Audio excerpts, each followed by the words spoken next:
ఖమ్మం పట్టణంలోని ప్రభుత్వ హాస్పిటల్లో పనిచేస్తున్న సెక్యూరిటీ, పేషెంట్ కేర్ స్వీపర్లు ఆందోళన చేశారు. గత 4 నెలలుగా జీతాలు చెల్లించడం లేదంటూ విధులు బహిష్కరించి ఆసుపత్రి ఎదుట నిరసన తెలిపారు. కాంట్రాక్టర్ను మార్చాలి అంటూ డిమాండ్ చేశారు. తమ 4 నెలల జీతాలు వెంటనే చెల్లించాలని కాంట్రాక్టర్ కార్మికులు కోరుతున్నారు.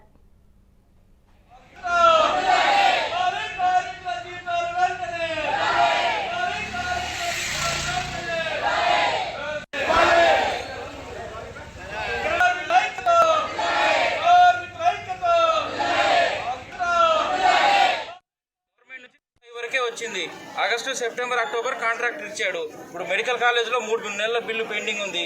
వైద్య విధాన పరిషత్తులో 3 నెలల పెండింగ్ ఉంది. అది వస్తే మేము ఇస్తాం. బడ్జెట్ పాలసీ అది మొత్తం అదే ఉంది కదా. మీరు అన్నమాట బానే ఉందయ్యా, మేము కాదంటాంలే. మేము ఏం తిని తెల్లారి పట్టుకొచ్చాము అది చెప్పండి. మేము ప్రయత్నం చేస్తున్నాం. మిమ్మల్ని ఉద్దేశించాగా మేము